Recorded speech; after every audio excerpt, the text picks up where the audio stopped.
Well, hi, my name's Adam. And I'm Greta. And Greta, it's been another long and spectacular season in the AFL. Plenty of talking points, of course, from round 1 all the way through to round 24. So today we're going to have a look at some highlights through each round and just talk about the things that made this season so interesting. Fantastic. This was the Bombers' first match under the tutelage of James Hird playing against the Bulldogs, and the Bombers really rose to the occasion, proving that their faith in their new coach did not go unabated. Big win for the Bombers there. Round 2, the Gold Coast Suns' first ever game against the Blues at the Gabba, and it was Charlie Dixon who kicks their first ever goal. It did turn out to be a dirty night though for the Suns. They lost by 119 points. First of many, sadly.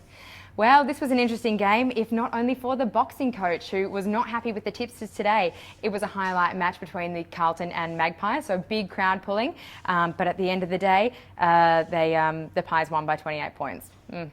Not happy there. We're with the Blues again in round 4. This was a draw, if you can believe that. Despite Essendon receiving 3 serious injuries, Stuart Cramery did his shoulder, and then Jason Winderlich, that was his season gone with that knee injury. And then we had Courtney Dempsey with another knee injury in this contest with Jeff Garlett. Oh, I hate watching these. We saw Dustin Fletcher make that match-saving tackle late in the game to save the game for the Bombers. Each team came away with 2 points on this day. So here's the Hawks and Cats, and Buddy obviously kicking it home as he always likes to do. Hawthorn got an early lead, but as per usual, the Cats clawed their way back to a magic win. And we'll see here James Podsiadly with this banana kick. Look at the angle. Jeez, he's good. Look at the curl. That's just beautiful from the J-Pod. And we're on the Royal Wedding night now in round 6.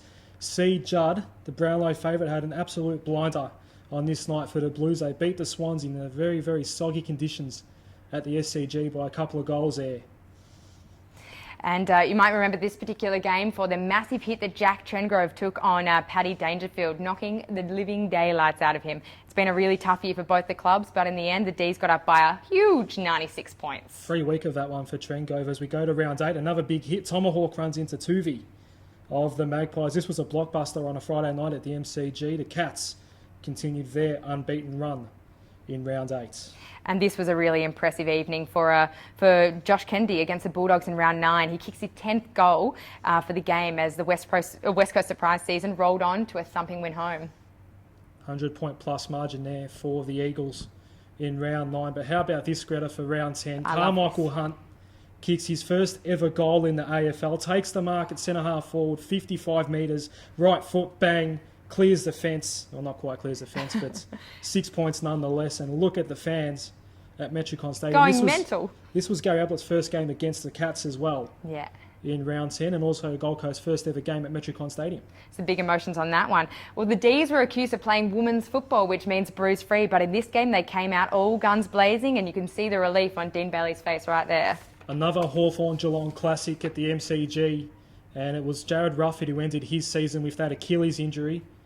People wrote off the Hawks after Ruffhead went down. He was having such a great season. The Cats got home by 5 points in another classic. Still, and if their loss can be impressive, that's it. Well, the best thing about this round 13, was that Collingwood didn't play. North handed Essendon their 4th straight loss at Etihad Stadium, but did demand perhaps we should take them a little bit more seriously. Almost made the finals, the Kangaroos. But how about this effort from Nick Naitanui over his own teammate Jack Darling? This was at Etihad Stadium against the Blues in round 14. That is a beautiful mark. It's a shame it won't win Mark of the Year.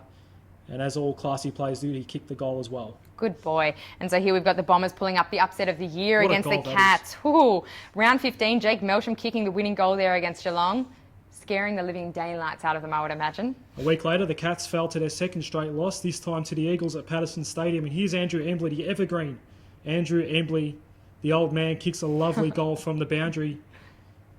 And the Eagles handed the Cats their 2nd straight loss of the year. And here we go, Jonathan Brown being ridiculously brave in round 17, just took it hard and harder. He also cleaned up Mitch Clark in this contact, so, you know, both winners, both losers. Mark of the year, hands down. Look at this, Greta. The Essendon fans were impressed. The Carlton coach was impressed. We were all impressed.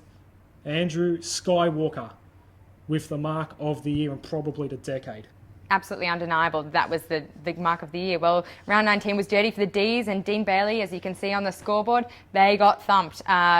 Dean sadly was sacked after this game. Probably rightly so. Horrible year for the Demons as we go now to this game of the year, Sydney versus Essendon at Etihad Stadium. Adam Goodes had an absolute blinder on this night and had the chance to win the game after the siren. This is the kick, and look how close it gets to the post. Just on the wrong side. Didn't matter though, the Swans still played the finals and they're still in the September action. Well, there we go. Well, this round gave us Buddy and Cyril, who combined 14 goals to take home the top prize of the day against Port.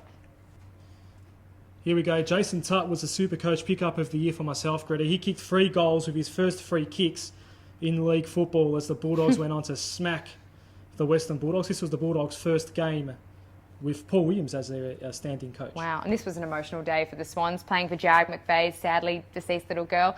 They did manage to beat the Cats at their home Skilled Stadium ground, which is the first time that's happened in 4 years. So a really great and emotional win for the Swans. Probably the best game of the year, that one, just to watch, as was this one in round 24. The Power have been struggling all year. Nobody comes to their games. Nobody buys their memberships. But look at this. Adelaide Oval was absolutely packed to the rafters, and the Power actually avoided the wooden spoon of a win here over your Demons, Greta. Yeah, sadly, but you got to give them a little bit every now and again. It was a great win over the Ds. But that wraps up a really spectacular 24 rounds. So, Adam, tip for the granny. Yeah, look, I think I'm going to stick with the Cats. Their form is just absolutely awesome at the moment. We saw what they did to the Hawks last week in the second half. Although I still think Collingwood might have better quality on the park, I reckon the Cats' form is just slightly better at the moment. I think it's stupid to downplay how talented Collingwood are, but I'm still putting all of my money in the Geelong jar. I think they're a shoo-in to win the grand final, and I certainly hope they do. Brownlow Middle, C. Judd. Oh, undeniably. He's going to win. No chance of anybody pulling off an upset? Or I'll get a smack if I say yes. But I think Judd is an absolute certainty to win. He's got the body, he's got the babe, and he's got the talent. He's a shoo-in. He really is the perfect man, isn't he, Chris Judd? But that wraps it up for our end-of-season review for the AFL, and hopefully the final series can live up to the highlights that we just saw from the home and away season. And we can only hope that we wish everyone the best this season and look forward to many, many more years of successful football. Thanks, guys. Take care.